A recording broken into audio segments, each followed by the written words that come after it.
Hello and welcome to Lady Dynamite Creates. I'm Tiffany and today we're going to be making a witch. First off, let's talk about some of the materials I'm using. Here are my watercolor pencils. I use a lot of different brands.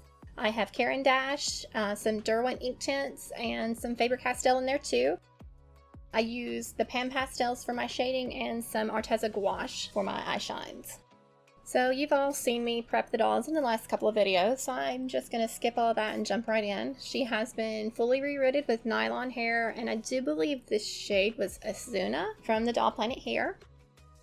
My idea for her was I wanted her to be a autumn, fall, harvest witch, something along those lines, and I wanted her to have a dress of different shades of earthy shades with creams and golds and browns in them.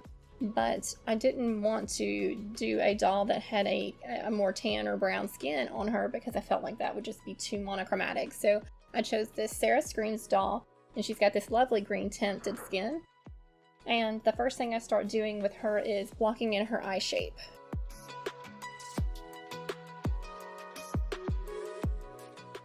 And once I was happy with her eye shape, I went ahead and filled in the whites of her eyes, and I used a Faber-Castell pastel pencil in white for this. It gets a really good opaque base coat down, so much better than using just tons and tons of layers of watercolor pencil. And then I go ahead and get a light blushing of the cheeks, the lips, and the forehead area, and I do believe I do the chin and the nose here too. Then when I start to develop the shading around the eyes, I think about anywhere there would be actual shadow on a face. So the eye sockets are a little bit deeper. Make sure it stays a little lighter on the eyelid. Deepen underneath the eye a little bit. You wanted to get around the nose and the bridge of the nose.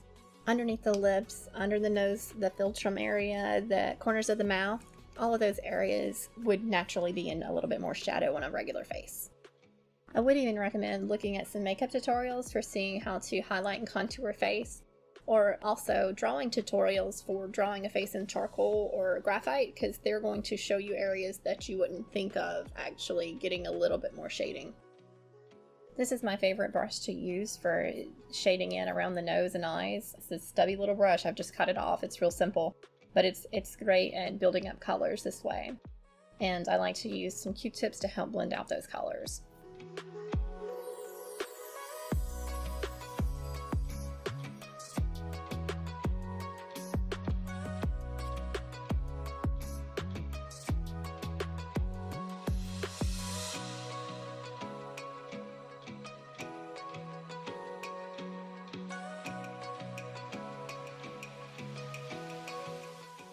Once I have my first layer of pastel shading how I like it, I go ahead with my eraser and hit any areas I want to have a harder highlight, like just right around the eyelids and underneath the eyelid, just to help accentuate around the eyes. And once I'm happy, I go ahead and give it a spray of MSC.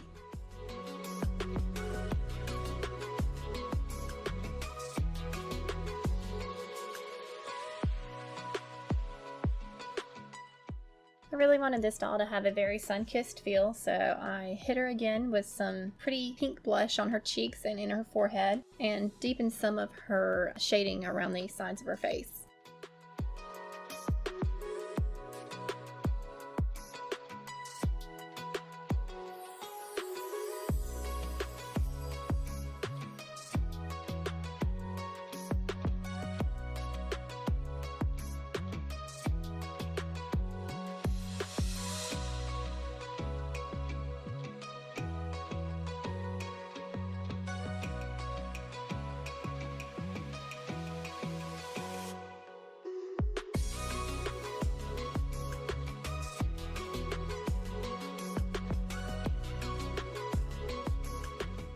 Over the course of the face up, anytime I do another layer of blushing, I pretty much always have to go in and darken up her eyeliner again.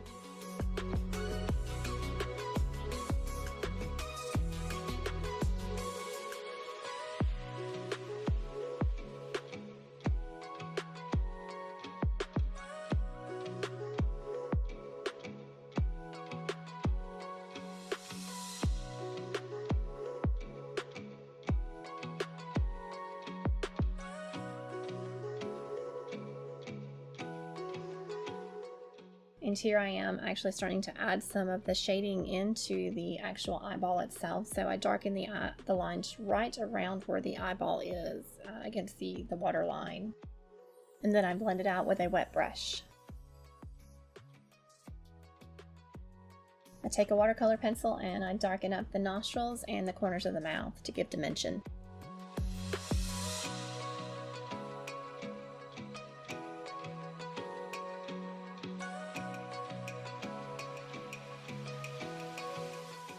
And here I'm going in and hitting some areas that I want to have highlights with a little bit of white. I'm using a pastel pencil and a watercolor pencil for these instances.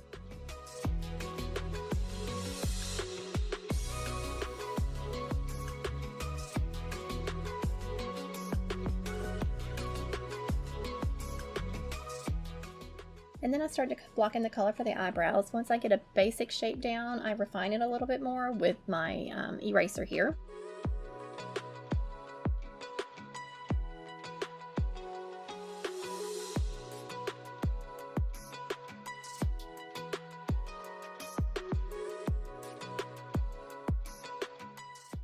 And then I match them up. Then I go in with some highlighting underneath the eyebrow.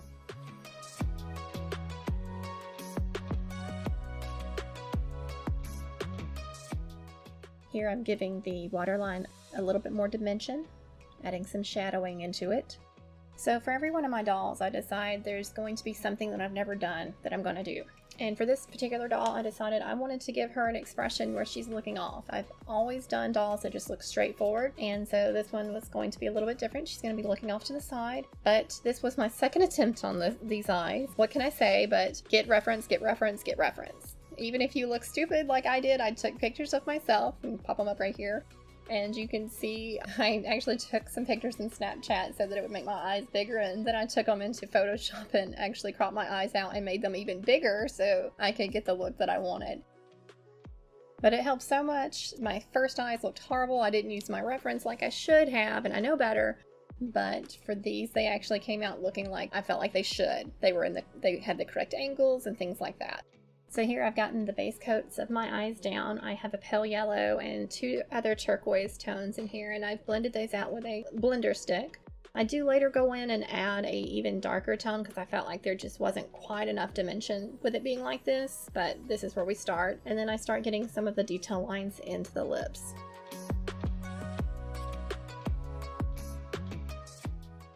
Then I start adding in the hair details on the eyebrows. I use a very sharp pencil and I make little flicks that go in the direction the hair grows. I try to do it from both angles because the hair does kind of meet in the middle and grow from the top and the bottom.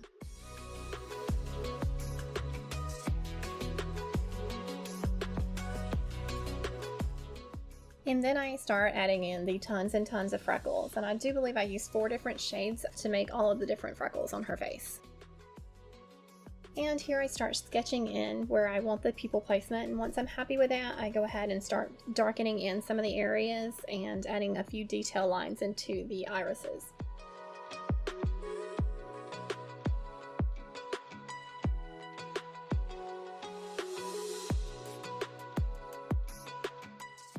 And here I start using a gray pencil to round out the eye, so I give shading towards the areas near the waterline so that it has a rounder appearance. Then I start adding in some lighter color areas to the iris again, and I'm picking up the watercolor pencil straight from the pencil with a brush and applying it. And here you can see it's where I started adding the darker turquoise color.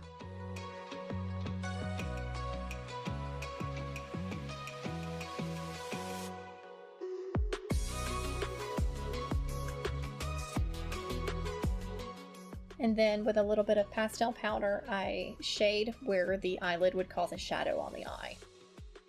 And then it's time for eyelashes, my least favorite part, because I feel like this is where I'm going to utterly fail and mess up my face up.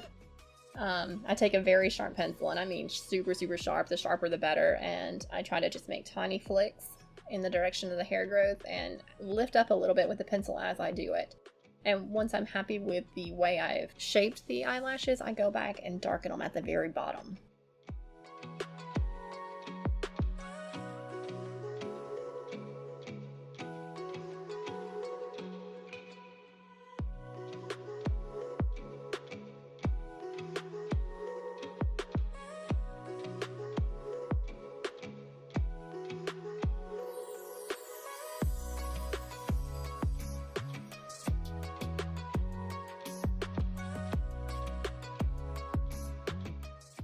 Now all that is left is to add in the eye shines. I've given it a final coat of Mr. Super Clear before I did this because I feel like if I mess up the eye shines, I want to be able to wipe it away and not just ruin it. I use gouache so that I can easily just wash it away if I mess it up. But I use a nail dotting tool and just dot it directly onto the eye. And then I go in with my brush and I lightly dab just along the tear duct and the actual waterline with a lighter application of the white.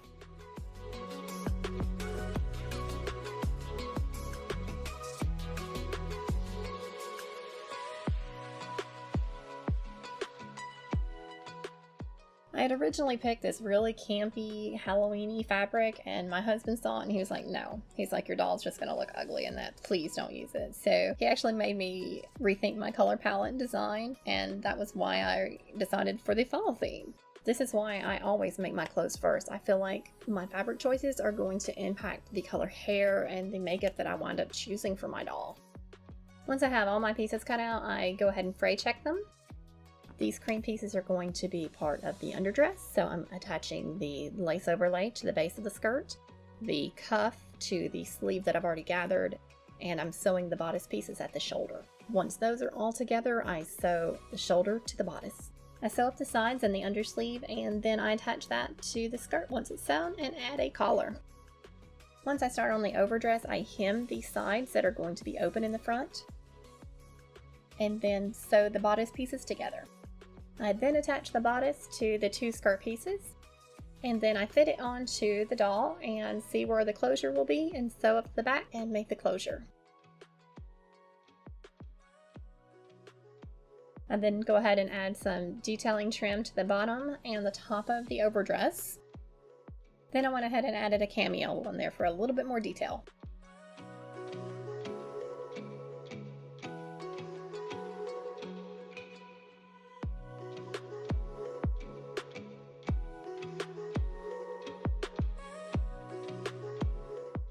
Now every witch needs a hat, so I've made this quick little pattern because I wanted it to be a slumped hat.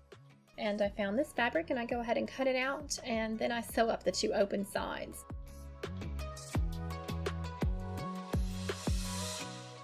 For the brim, I want it to be the brown and then gold on the underside, so I cut out two donut shapes and I sew around on the outer circle, flip it and iron it flat and attach it to the hat along the inside edge. Once the hat's all sewn, I start adding in a few details, and I've added some lace trim that is similar to the stuff that's on the dress.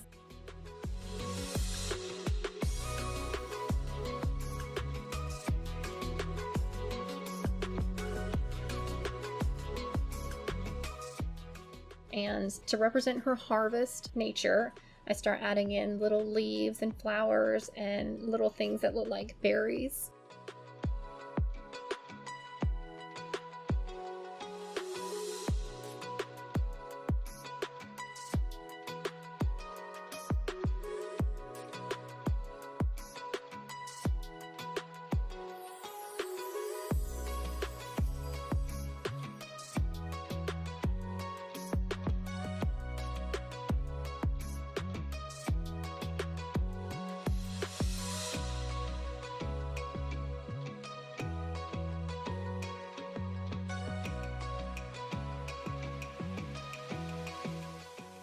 Then onto her broom. Her broomstick is made out of warbler, so I take and I heat up the warbler and I start doing twists of the warbler to give it a kind of gnarled feel.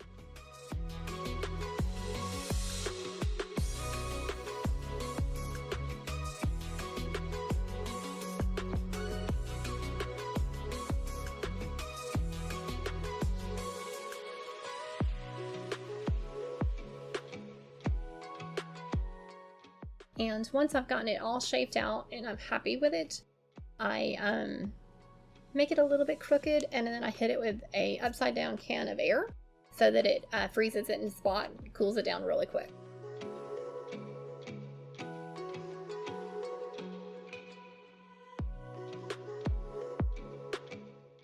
For the bristles of the broom, I actually cut off some pieces off of my broom at home. And I hot glued the tip of the broomstick and then just rolled them in it. Once I had a good amount on, I covered it with a light layer of hot glue around the top And then I covered that up with some gold embroidery thread.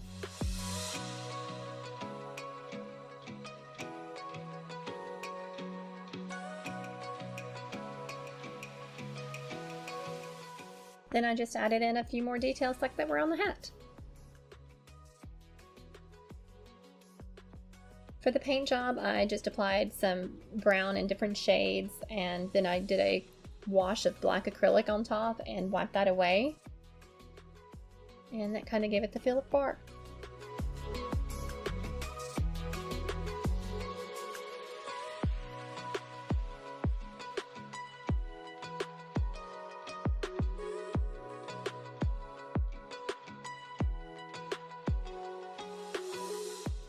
For her shoes, I finally got my 3D model finalized for the witch shoes. To get started with the cleanup on these, I cut the bases off of the supports.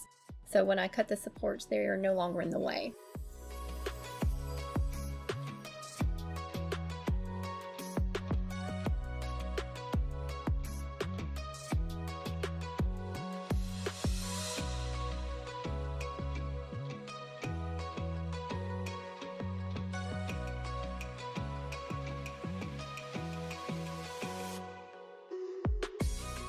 There's usually a little bit of sanding, so I sand with a lower grit and work my way up to high grit, and I end with a 1200 grit sandpaper. Once I'm done with the sanding, I give them a base coat of gold, and then I paint the bottoms of the heels with a cream color to match her color scheme.